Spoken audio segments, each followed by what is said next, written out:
Olá, bem-vindos a este Deep Dive. Hoje, vamos direto ao ponto, né? A nova Resolução 615 do Conselho Nacional de Justiça, ela está redefinindo o uso da inteligência artificial no judiciário brasileiro. Temos aqui uma análise bem detalhada dessa norma. A nossa missão aqui é tentar entender como o CNJ está, navegando entre a promessa da IA, né, agilidade, eficiência, e do outro lado, a necessidade vital de proteger direitos, garantir ética e, claro, manter o controle humano. Como usar essa força toda sem abrir mão da justiça? Vamos lá, vamos desempacotar isso. Exatamente. E, olha, a norma anterior, aquela de 2020, ela ficou para trás muito rápido. A evolução da IA, principalmente a generativa, né, com os grandes modelos de linguagem, os LLMs, tipo a base do ChatGPT e outros, foi aceleradíssima. Isso criou aquele problema clássico, o pacing problem. A tecnologia corre muito mais rápido que a nossa capacidade de regular. Então a resolução 615 é essa tentativa, sabe, de alcançar o presente, revogando o anterior e encarando desafios de agora. Faz todo sentido. Então, qual que é o coração dessa nova resolução? O que ela busca, assim, essencialmente? Olha, o objetivo central é bem claro, está no texto. Estabelecer normas para o desenvolvimento, a governança, auditoria, o monitoramento e o uso responsável da IA no judiciário. Busca-se inovação? Sim. Eficiência também. Mas olha, sempre com segurança, transparência, isonomia, ética e o respeito aos direitos fundamentais, né? Isso é a base, os fundamentos e princípios que eles listam reforçam muito isso. A pessoa humana sempre no centro, supervisão humana constante, combate à discriminação e a necessidade crucial de que os sistemas sejam explicáveis e, claro, auditáveis. Auditáveis. E aí, para ajudar nisso, entra uma das partes mais interessantes, eu diria, a classificação da IA por níveis de risco, meio parecido com o que a União Europeia fez, né? Como isso funciona aqui na prática? É isso mesmo, é uma gestão baseada em risco. Basicamente, são 3 níveis principais. Primeiro, o que eles chamam de risco excessivo. Aqui, as aplicações são terminantemente proibidas. Proibidas mesmo. Tipo o quê, por exemplo? Pois é, e o que se proíbe é bem revelador, sabe? Usar IA para calcular a probabilidade de alguém cometer crimes ou reincidir e usar isso para basear uma decisão judicial. Isso não pode.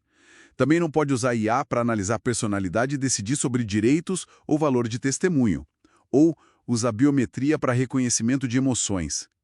É uma barreira clara contra usos bem problemáticos, como a tal justiça preditiva, que, né, a gente sabe que é super criticada por vieses. Nossa, barreiras importantes mesmo. E depois do risco excessivo? Depois vem o alto risco. Aqui entram sistemas que podem, assim, impactar bastante os direitos das pessoas. Pense em sistemas que ajudam a avaliar provas ou a classificar um fato como crime, coisas delicadas. Para esses, as exigências são bem altas. Tem que ter auditoria periódica, monitoramento constante e a peça-chave, a avaliação de impacto algorítmico, a AIA. Ai, o que é isso exatamente? Basicamente, é um estudo prévio, obrigatório, para entender e tentar mitigar os riscos aos direitos que aquele sistema de IA pode causar antes mesmo dele ser usado para valer.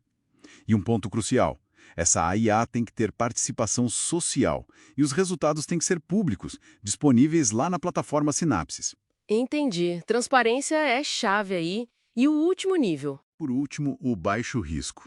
Aqui são mais ferramentas de apoio, sabe? Tipo, para sumarizar um texto longo, transcrever um áudio, ajudar a anonimizar dados. O monitoramento é mais simples, mas ainda existe, claro, para garantir que está sendo usado direitinho. Ok, a lógica da classificação ficou clara. Agora, uma dúvida prática. E o uso de ferramentas externas, tipo o ChatGPT mesmo ou outras parecidas, juízes, servidores podem usar? Então, poder podem, mas Uhum. com regras bem definidas. A resolução deixa claro que a preferência é sempre por sistemas que o próprio tribunal fornece. Sistemas homologados. Agora, se forem usar ferramentas externas, privadas, primeiro exige capacitação. Segundo, o uso tem que ser só auxiliar. Quer dizer, a responsabilidade pela decisão final é 100% humana, sempre. Hum. E tem mais. não pode usar dado sigiloso. A não ser que ele seja muito bem anonimizado já na origem ou que o sistema usado garanta uma proteção técnica super robusta. E, obviamente, não pode usar essas ferramentas para aquelas finalidades de risco excessivo ou alto. Isso está proibido. Entendi. Ah, e um detalhe importante.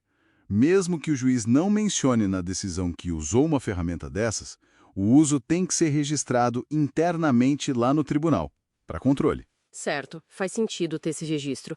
E para amarrar isso tudo, para garantir que essas regras sejam cumpridas, existem estruturas de governança, de controle? Sim, sem dúvida. Foi criado o Comitê Nacional de Inteligência Artificial do Judiciário.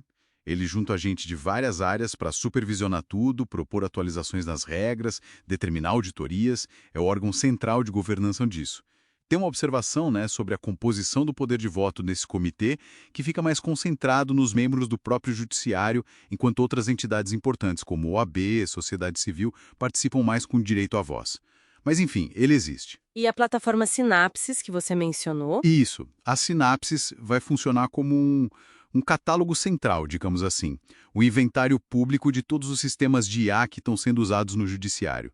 A ideia é da transparência, né? Para todo mundo poder ver o que está sendo utilizado. Ok, então temos as regras, a classificação, a governança. Parece um plano bem estruturado.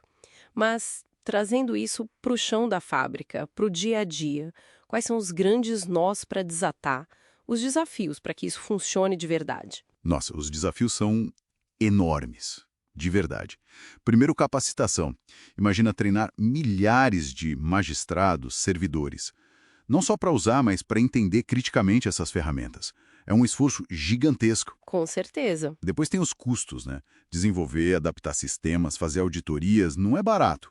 E a qualidade e a anonimização dos dados. Esse é um ponto super crítico. Por quê? O que tem de tão difícil na anonimização? Porque tirar o nome, o CPF, é uma coisa. Mas garantir que você não consiga reidentificar alguém a partir do contexto, das informações cruzadas num texto jurídico complexo, isso é tecnicamente muito, muito difícil. E essencial para proteger a privacidade. E auditar os sistemas, principalmente os mais complexos, que funcionam meio como caixas pretas, exige uma especialização técnica que nem sempre está disponível. É verdade. E claro, não dá para esquecer a diferença de recursos, né? A disparidade de dinheiro, de maturidade digital entre os diferentes tribunais pelo Brasil. Isso é um fator real. A implementação vai exigir, assim, um esforço muito coordenado e contínuo. Não é algo que acontece da noite para o dia. Uau! Fica bem nítido que a Resolução 615 é um passo. Nossa, é ambicioso e muito necessário do Brasil para tentar organizar a casa, né? Organizar o uso da IA na justiça, tentando equilibrar esse potencial imenso com os riscos que também são enormes. Exato. É um marco regulatório importante, pioneiro até, do setor público brasileiro. Mas, como a gente falou, a implementação vai ser o verdadeiro teste, o teste de fogo. Isso tudo nos deixa com uma reflexão importante, eu acho. A resolução bate muito na tecla da supervisão humana, da responsabilidade humana final. Sim, muito. Mas, pensando no futuro, num cenário de pressão constante por mais e mais eficiência e com IAs ficando cada vez mais sofisticadas, como a gente garante que essa supervisão humana seja sempre efetiva, crítica de verdade, que ela não vire só um carimbo formal com o passar do tempo? E como a sociedade, mesmo com mecanismos como a Sinapse, as IAs, como ela vai poder, de fato, auditar e construir confiança nas decisões que são apoiadas por essas tecnologias tão complexas? Fica aí a questão para a gente pensar.